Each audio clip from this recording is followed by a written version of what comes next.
How do we make new memories? Why do we remember some things and forget others? And how can we make learning faster, easier, and just plain better for all of our students? Hello everyone, and welcome back to another video on educational neuroscience.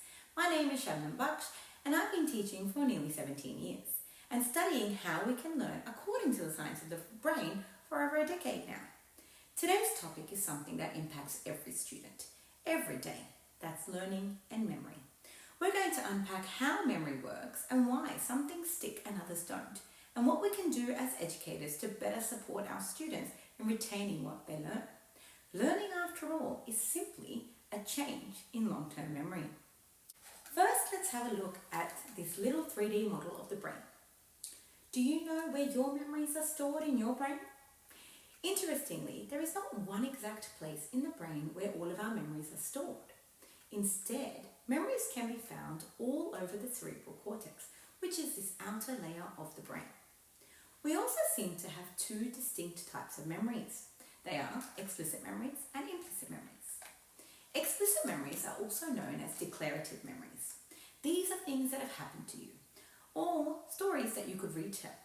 It also includes all the facts and figures that you learn at school. Anything we can define and explain are explicit memories. We know for a fact that in order to form these types of memories, we need our hippocampus.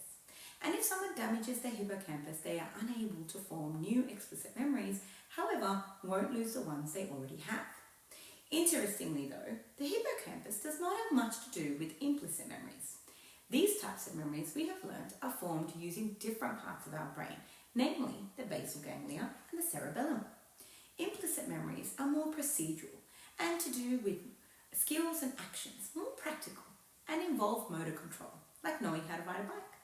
They are also not as easily forgotten as explicit memories, which is why even if you haven't ridden a bike for a long time, once you get on one, you can somehow remember how to ride it. But did you know that obtaining either types of these memories requires the same process? Let's look into that now. Now, since the brain is incredibly complex, to make sense of it, scientists use simplified models. So I'm going to put away my little 3D model of the brain now and introduce you to a simple theoretical model called the learning process. It has just 3 steps. The 3 key stages in the learning process are, number 1, attention, number 2, encoding, and number 3, retrieval. I am going to explain each step in detail and tell you what is going on in our brains during each step. We will also shine a spotlight on working memory, which you may have heard of before, especially since it's a key part of the very famous cognitive load theory. So let's get started with step 1, attention.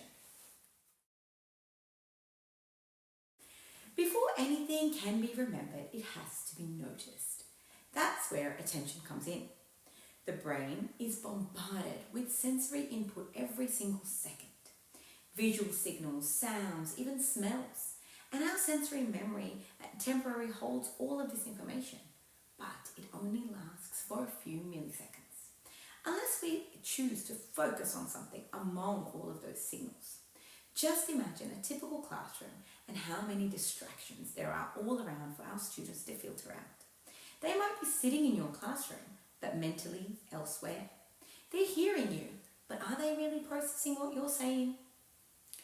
As teachers, we need to grab and guide our students' attention. We need to spark curiosity, grab interest, and engage multiple senses, or our students won't be learning anything at all. Simple strategies like using visual aids and storytelling, and even changing your tone or movement in the classroom, and that includes you moving around, can activate both visual and auditory processing, giving information a better chance to move forward into working memory. These little shifts can help the brain to become more engaged and interested in the new information that you might be presenting.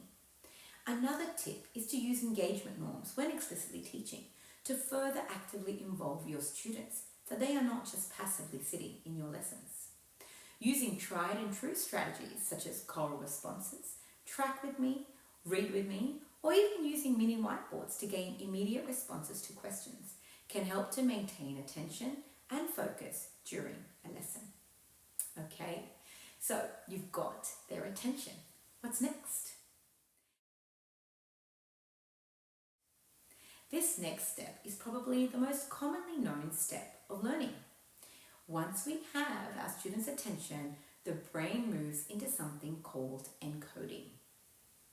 It's the process of taking in and transforming information into a form the brain can store and later retrieve. And this is where our working memory plays a starring role. But what is working memory and why is it such a big deal? The best way to think of working memory is as the brain's whiteboard.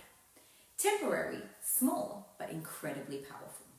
It allows students to hold new information and manipulate it, make sense of it, connect it to what they already know, and encode it into long-term memory. However, it also has its limitations. First of all, working memory is not equal for all of our students. Some have high capacity and can juggle multiple steps in their head at once. Others, especially younger children or students with learning difficulties, have lower capacity and may struggle to remember more than one thing at a time. In fact, research has shown that unless we are using proven strategies, most people can only hold 4 to 7 chunks of new information at any one time. Would you like to do a quick working memory test? I'm going to say a list of 10 words. Try to remember them in order if you can. Are you ready? Amygdala, parasympathetic, occipital, thalamus, neurons, glia, cranial, synaptic, temporal, and serotonin. Now, try and hold these words in your memory for 20 seconds. Also, while you're doing that, if you could please work out for me what is 18 times 6, that would be great. Pretty tricky, right? Especially if you don't have much prior knowledge about the parts of the brain, it becomes even harder. Now, pause this video and try and write down those 10 words that I just said a few seconds ago. How many could you remember? How about we try this again, but with some easier words and even some pictures. Are you ready? Apple, mirror, dolphin, book, candle, planet, clock, tree, marble, piano. Now, try and hold them in your memory for 20 seconds, and this time I won't get you to do any maths. Okay, now pause this video and write down all the words you remember. How many could you remember? Probably more, right? Because this time your working memory wouldn't have been as overloaded as the first time, and you also had the support of some visuals. Now remember, the research showed us that in these types of brain games, most people are only able to remember 4 to 7 of the words. This is how limited a normal working memory is. But this number can change based on a range of factors. For example, working memory can be weakened or disrupted by things like stress and anxiety. Simple emotional overload competes for space in our working memory. It is also affected by fatigue or lack of sleep, since a tired brain struggles even more to hold and manipulate new information. Noise and distractions also increase extraneous load, as we mentioned earlier. If there is too much noise and distractions around, the brain has to do more filtering in the sensory memory and may let too much unnecessary information through to the working memory. And of course, there's the myth of multitasking, which science now shows doesn't even exist, since the brain is constantly switching between the two tasks and not actually doing both of them at once. Illness or neurodiverse conditions can also affect the capacity of a student's working memory. However, it is not all bad news. There are ways to support and strengthen our students' working memory. For example, first and foremost, reduce the cognitive load. That means we need to break new information or tasks into small, manageable steps and avoid giving multiple instructions at once, especially verbally. Another classic but powerful strategy is to simply rehearse and repeat. I'm not sure if you're old enough to remember trying to memorize a friend's phone number before mobile phones came around, but those of us that are will remember that we would just constantly repeat it back to ourselves until we could do it without looking at the number. So, as a teacher, make sure you repeat key instructions or facts multiple times. Or you could even let your students repeat those things back to you or to each other. You could also use songs, rhymes and chants to build rehearsal into routine. I know my students love learning their times tables through songs and raps. But if you don't have any singers in your class, don't worry. You can also use visuals to help, like we saw in the brain game. When the 10 words had pictures, they were so much easier to remember. So try and use diagrams, anchor charts and models and even PowerPoint slides to reduce reliance on verbal memory.